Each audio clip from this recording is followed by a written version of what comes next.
Jika kalian fokus utamanya itu ialah untuk PR, kembali lagi yang gue ingatkan bahwa ambillah kuliah yang dimana nanti setelah lulus kuliahnya akan lebih mudah bagi kalian untuk mendapatkan pekerjaan.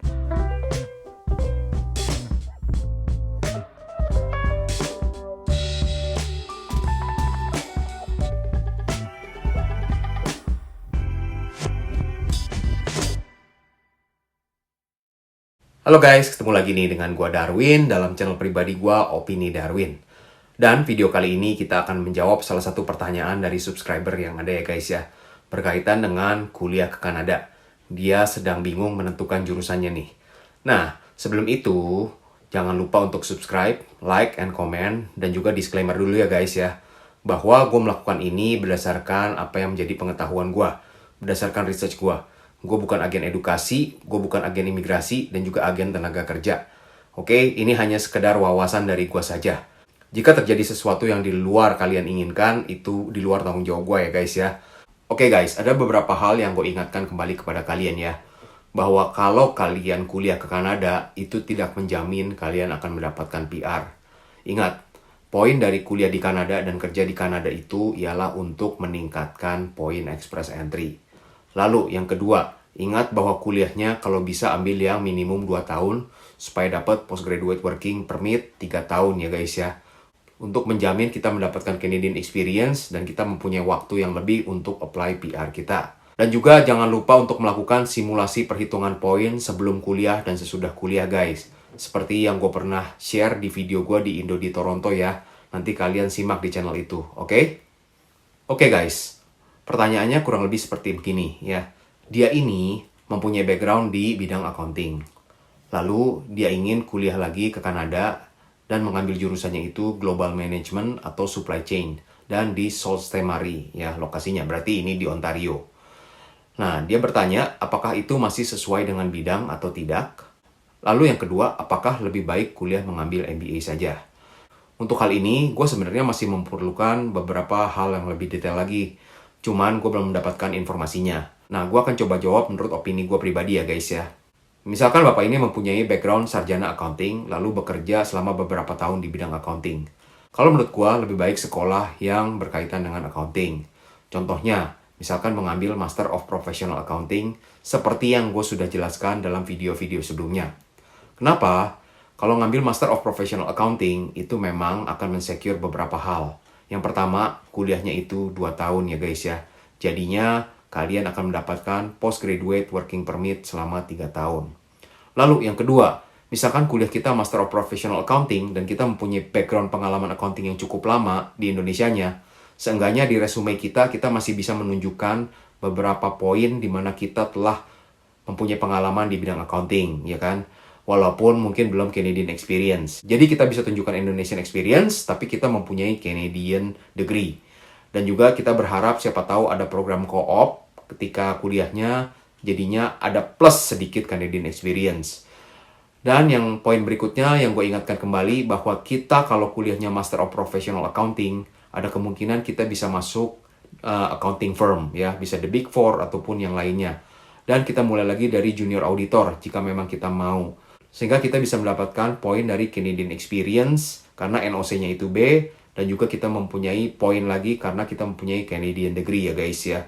Jadi itu menurut gua suggestion-nya akan lebih baik untuk ambil di bidang accounting lagi. Nah oke, sekarang di skenario kedua. Asumsi Bapak ini mempunyai edukasi bachelor degree in accounting, tapi bekerjanya cukup lama di bidang supply chain. Nah kalau hal ini terjadi, menurut gua ya udah kuliah aja di bidang supply chain karena pengalaman kerjanya di bidang supply chain dan nanti mempunyai Canadian degree di bidang supply chain itu tentu saja akan lebih banyak membantu ya guys ya. Nah untuk kuliah yang supply chain ini, jika memang ingin ambil di Sault Ste. Marie itu, pastikan bahwa kuliahnya yang 2 tahun kalau bisa supaya dapat postgraduate working permit 3 tahun dan juga ada co-op seperti yang selalu gua ingatkan kepada kalian semua. Pastikan ada co-op karena kalian mendapatkan Canadian experience. Yang kedua guys, who knows, ketika kalian co-op, kalian kerja dengan baik, sehingga employer kalian itu mengingat kalian, oh si A ini kerjanya sangat baik. Dan who knows, setelah kamu lulus, dia akan hire kamu. Ya kan, ada aja potensi untuk hal itu. Ingat kembali guys, networking itu hal yang paling penting jika kita mau bekerja di Kanada. Oke guys, poin berikutnya itu berkaitan dengan pertanyaan dia lebih lanjut. Apakah sebaiknya kuliah MBA saja? Nah, ini kembali lagi kepada tujuan dari awalnya ya guys ya. Mempunyai bachelor degree in accounting, pengalaman kerja di bidang accounting, dan ingin mendapatkan PR, kalau menurut gue, suggestion gue lebih baik ngambil Master of Professional Accounting. Karena itu sejalan semua. Jadi dari S1-nya accounting, pengalaman kerja accounting, nanti masternya juga accounting.